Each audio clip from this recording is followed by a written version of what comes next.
Ministério Marcos da Silva, marcosdasilva.org. Mais detalhes no final desta gravação.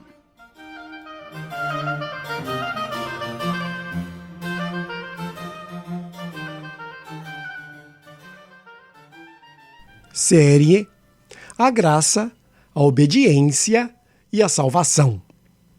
Estudo número 2. Jesus e a Graça. Como alcançamos a graça? Começamos esta segunda parte com uma informação que pode ser novidade para alguns.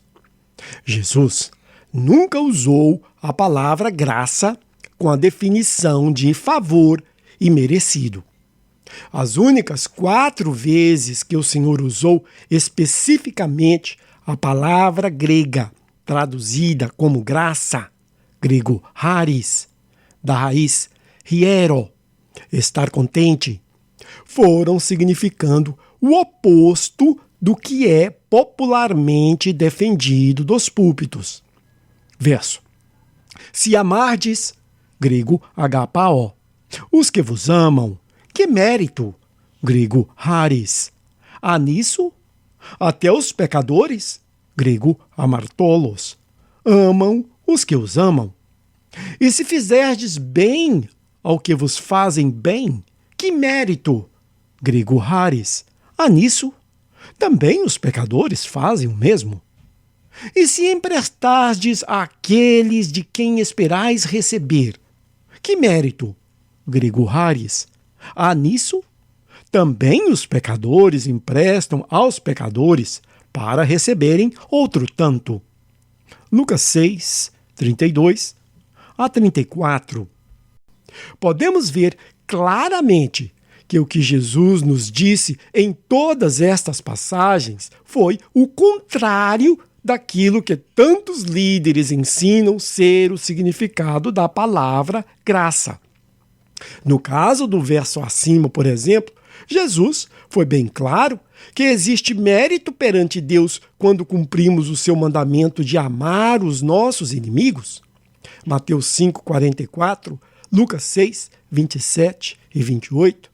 Segundo os próprios lábios de Jesus, os amartolós, pecadores, mundanos, rebeldes, malvados, não possuem mérito com Deus porque apenas amam os seus amigos. Obviamente, amar os nossos inimigos não é o único mandamento de Jesus que devemos esperar ter mérito com o Pai, porque fomos obedientes, mas sim ao guardarmos todos eles. Verso: aquele que tem os meus mandamentos, grego endole, e os guarda, grego tireo, esse é o que me ama, grego agapao.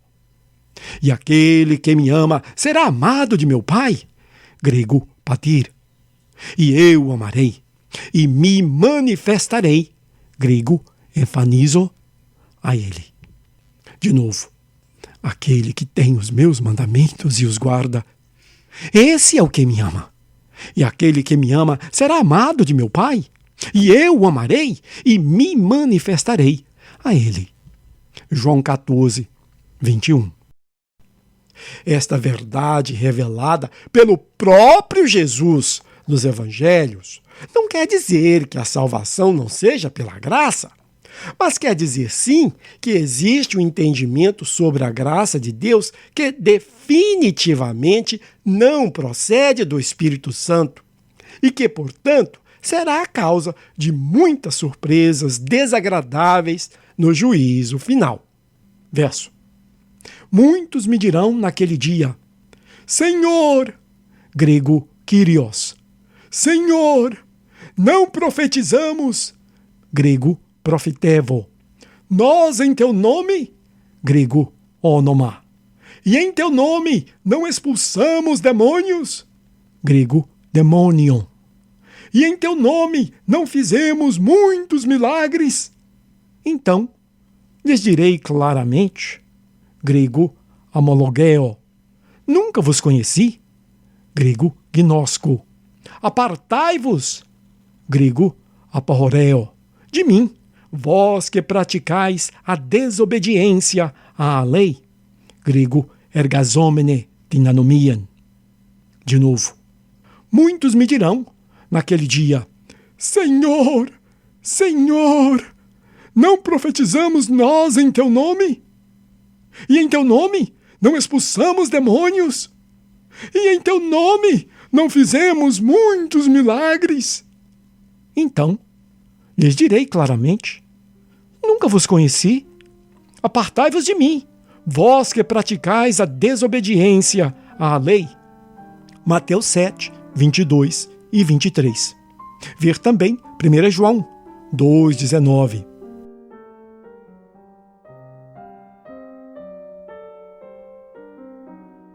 Todas as doutrinas relacionadas com a salvação de almas têm que vir de Jesus.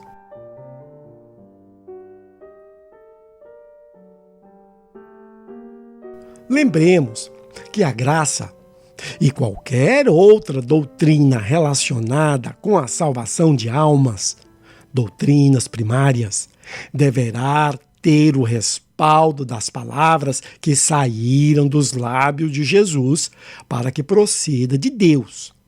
Pois Jesus é o único porta-voz do Pai para assuntos de salvação. A nenhum outro foi dada esta missão. Verso. Eis que uma nuvem brilhante, grego fotinos, os cobriu, grego ipisquiazo, e dela saiu uma voz, grego foni, que dizia, este é o meu filho amado, grego iosmu ou agapitos, em quem me deleito, grego idokeo. Escutem, grego akuo, o que ele diz. De novo, eis que uma nuvem brilhante os cobriu, e dela saiu uma voz que dizia, este é o meu filho amado, em quem me deleito. Escutem o que ele diz. Mateus 17, 5. Ver também João 12, 48 a 50. Nesta série, não nos deixaremos levar por nenhuma onda popular sobre o significado da graça da salvação. Entendemos que, quando se trata de qualquer ensinamento que tenha um impacto direto na salvação ou perdição de almas, as palavras de Jesus têm a decisão final, mesmo que discorde dos teólogos e pregadores mais famosos do mundo. Verso. Pois busco eu agora o favor dos homens? Ou o favor de Deus? Ou procuro agradar aos homens? Se estivesse ainda agradando aos homens, não seria servo de Cristo. Gálatas 1, 10.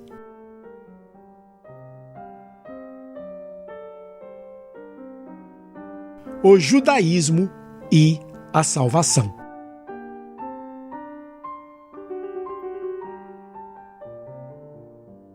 Até a vinda de Cristo, a visão que o povo judeu tinha do plano de salvação era bem limitada e confusa, ao ponto de um grande número entre eles nem mesmo aceitasse a ideia de que haverá uma ressurreição dos mortos, limitando os benefícios de servir a Deus somente para a vida presente.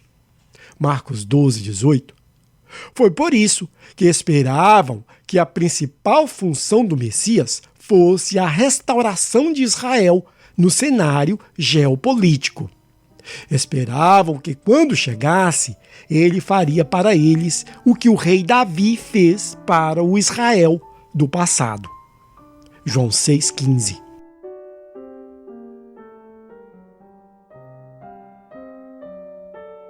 A religião ritualística dos judeus.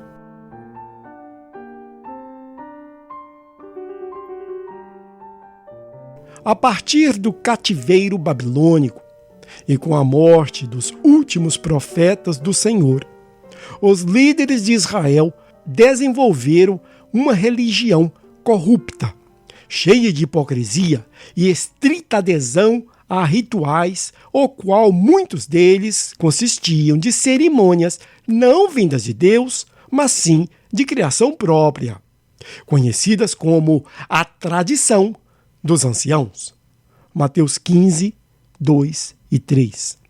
Esta adoração ritualística e performática a Deus era imposta à população com severas penalidades se não fosse seguida à risca.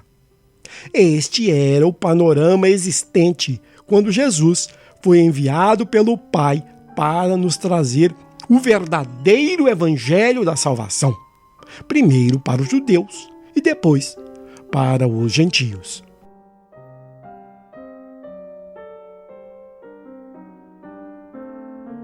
Os judeus e a rejeição do Messias.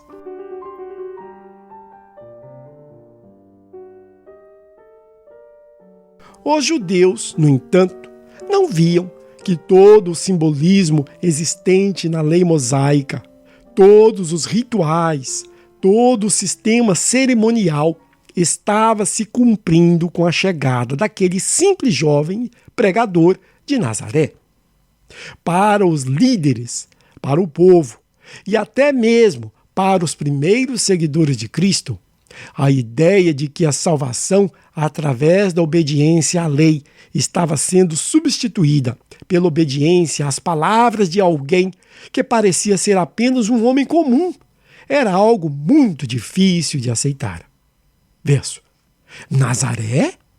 Pode sair alguma coisa boa de lá?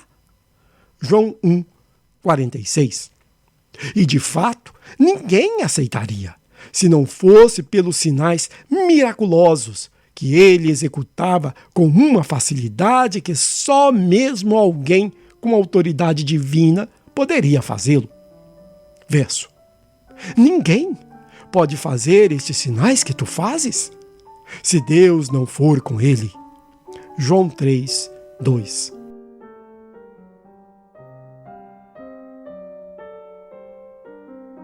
Jesus como o fim da lei cerimonial.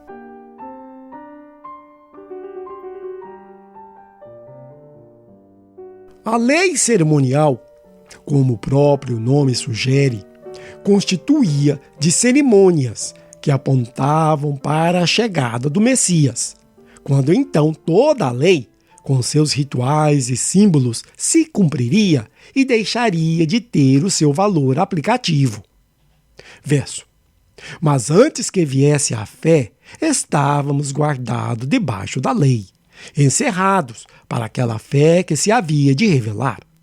De modo que a lei se tornou o nosso tutor, para nos conduzir a Cristo, a fim de que pela fé fôssemos justificados. Gálatas 3, 23 e 24. Aos poucos, utilizando primariamente de parábolas, Jesus ensinou o povo que a salvação seria através da fé e da obediência às suas palavras, e não mais através das leis cerimoniais entregues aos patriarcas e a Moisés. Mateus 20, de 1 a 16. Ver também Hebreus 5, 9 e Atos 5, 32. O jugo difícil e o fardo pesado que eram as inúmeras leis impostas pelos líderes religiosos seriam substituídos pelo jugo e fardo de Jesus, que eram fáceis e leves. Verso: Vinde a mim, todos os que estáis cansados e oprimidos, e eu vos aliviarei. Mateus 11, 28.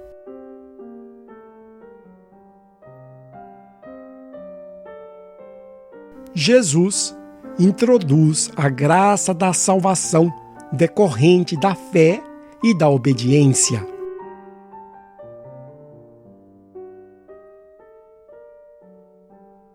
Jesus introduziu ao povo a graça do Pai, um lado de Deus que a maioria não conhecia.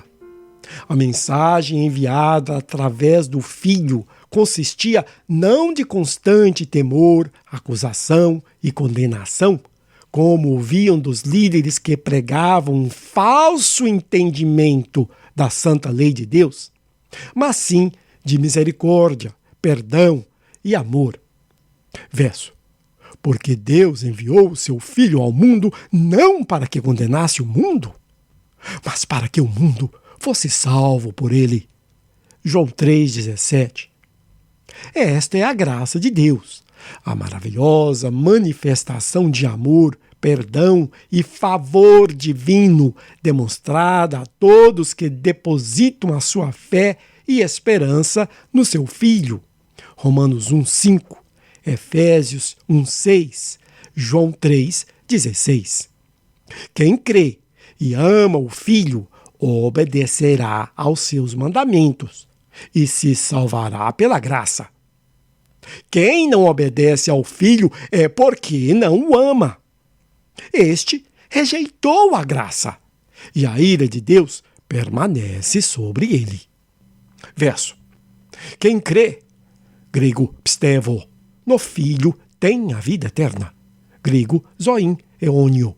O que, porém, desobedece, grego ipitheo, ao Filho não verá a vida, mas sobre ele permanece, grego meno, a ira, grego orii, de Deus. De novo, quem crê no Filho tem a vida eterna. O que, porém, desobedece ao Filho não verá a vida, mas sobre ele permanece a ira de Deus. João 3,36.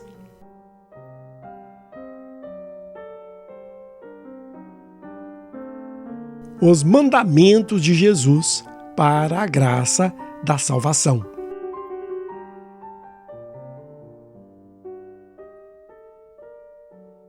Quais são os mandamentos de Jesus para que possamos obedecê-los? Os mandamentos de Jesus são todas as instruções que ele nos deu enquanto estava fisicamente conosco. Mas podemos resumir os mandamentos de Jesus em apenas um. Jesus tem que ser tudo o que temos. Quero dizer com isso que absolutamente tudo que amamos nesta vida deverá ser considerado sem qualquer valor por amor a Cristo. Filipenses 3,8. O Senhor não poderia ser mais claro quando nos disse, verso: se alguém vier a mim e não odiar, se for necessário, a pai e mãe, a mulher e filhos, a irmãos e irmãs, e ainda também a própria vida, não pode ser meu discípulo. Lucas 14:26.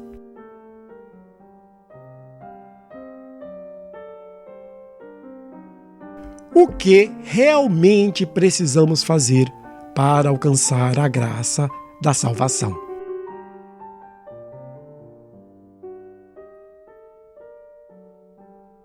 O cristão não poderá simplesmente conseguir um lugar para Jesus no seu dia a dia.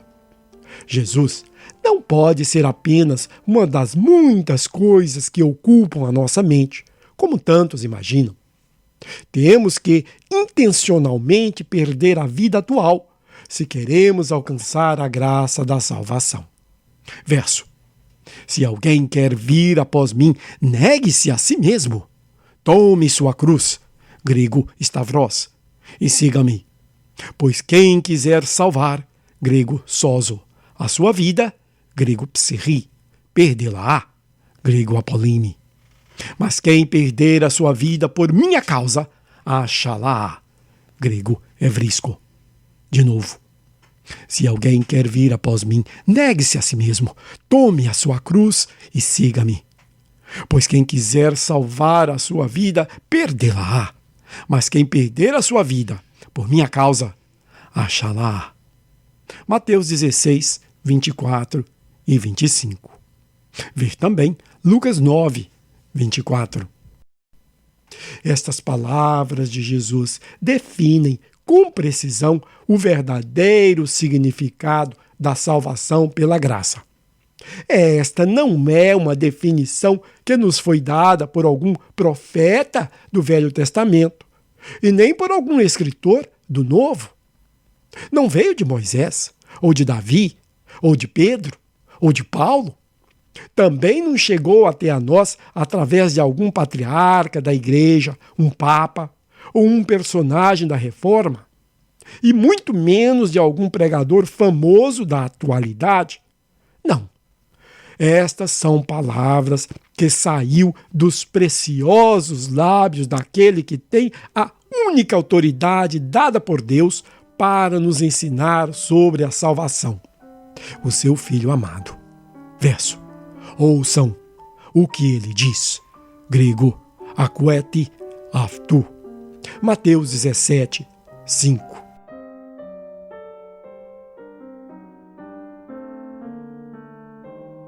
Muitos fogem da graça.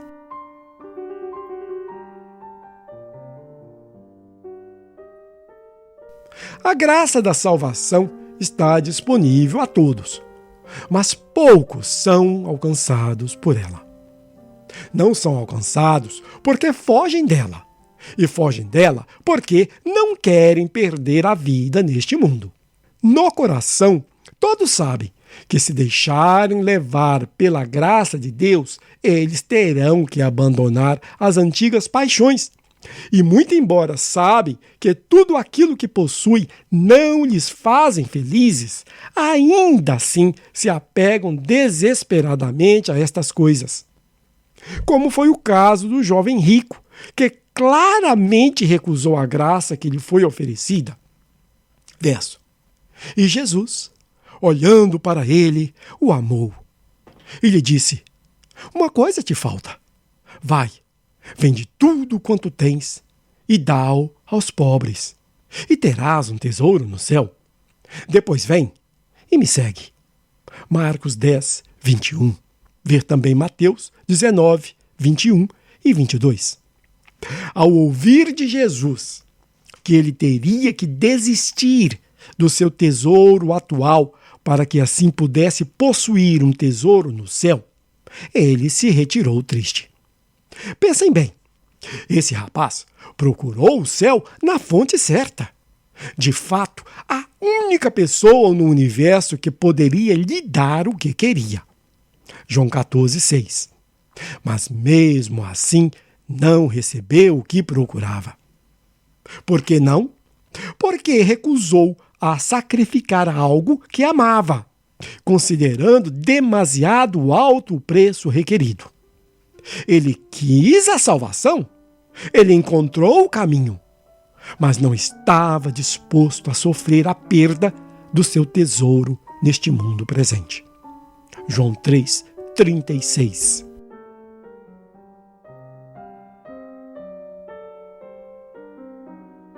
A mentira popular da salvação sem custo para o homem.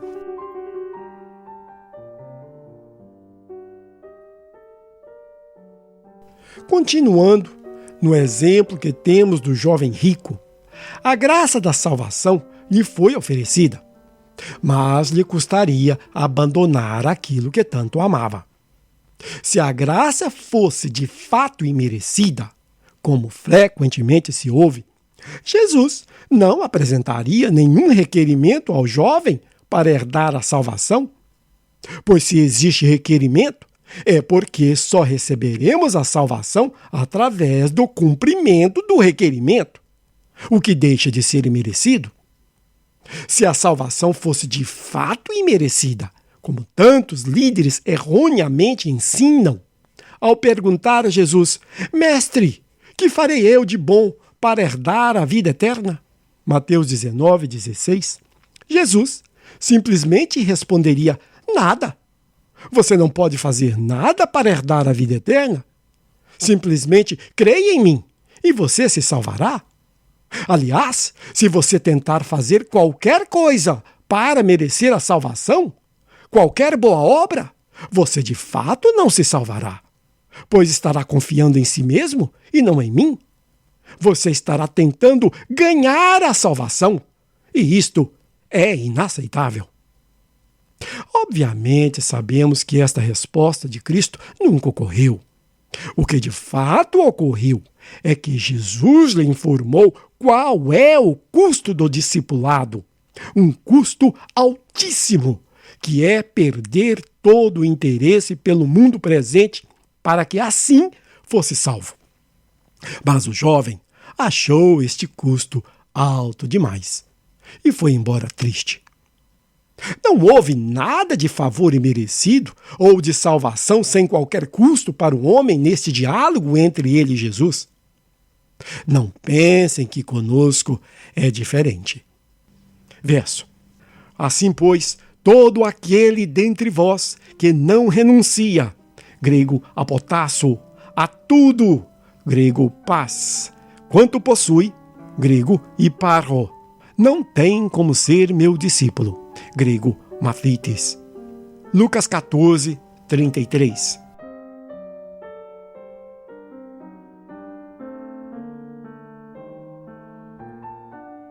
Só o ensino que veio de Jesus pode salvar.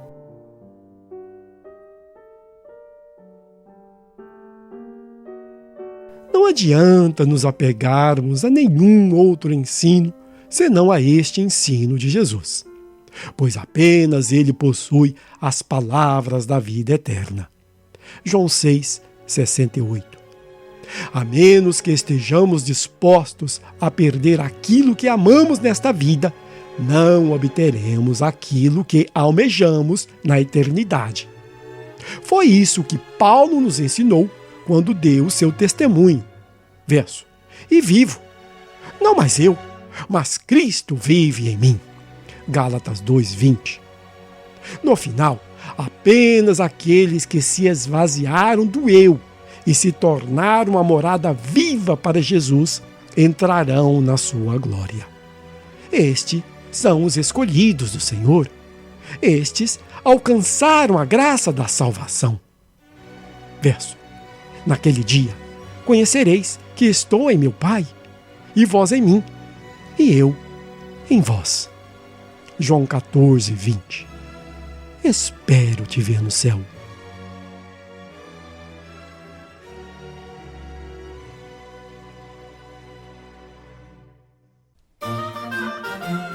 Ministério Marcos da Silva. Acesse o nosso material gratuitamente no site marcosdasilva.org. O endereço do site é markusdasilva.org.